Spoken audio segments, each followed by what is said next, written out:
Now, the rest of the story. In olden days, you transgressed against the tribe, they fed you to the monster.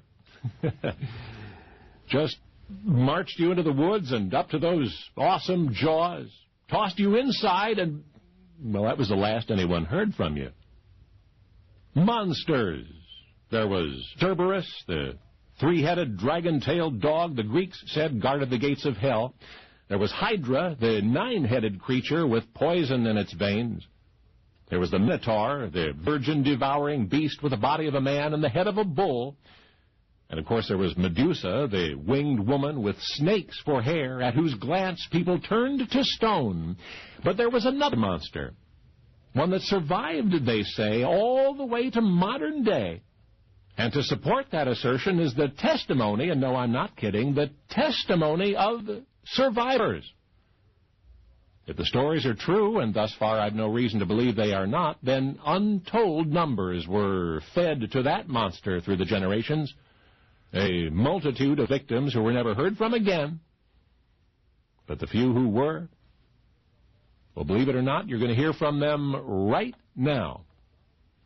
There's a fellow named Darwin Coon, 73 years old, says there was no sound like it in the world, the sound of those massive jaws biting down.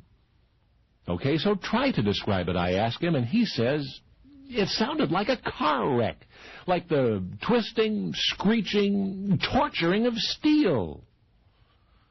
Whoa. And then there's John Banner, 10 years older than Darwin Coon. John was actually an escape artist before townsfolk fed him to the beast. His talent may have been helpful because he, too, lived to tell of that horrible sound, the sound of those jaws closing. And now, guess what?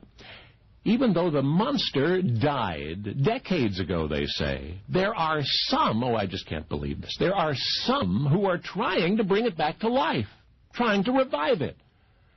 In fact, the incantations have already been uttered, because there are just enough people curious even still to hear that terrifying, one-of-a-kind, they say, sound, the chomp of those giant jaws.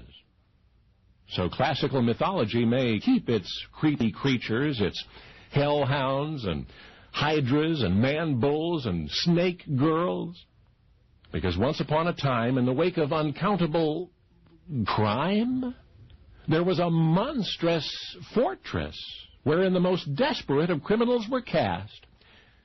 And among the torments of being imprisoned therein was a particular sound, the sound of its huge cell-block doors crashing shut, which had a uniquely disheartening effect on those inside, on those swallowed by the monster named Alcatraz.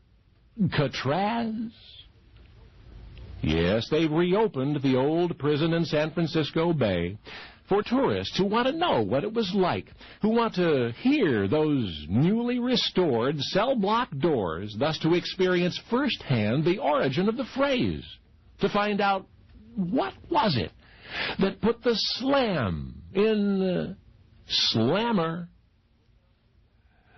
Well, now you know the rest of the story.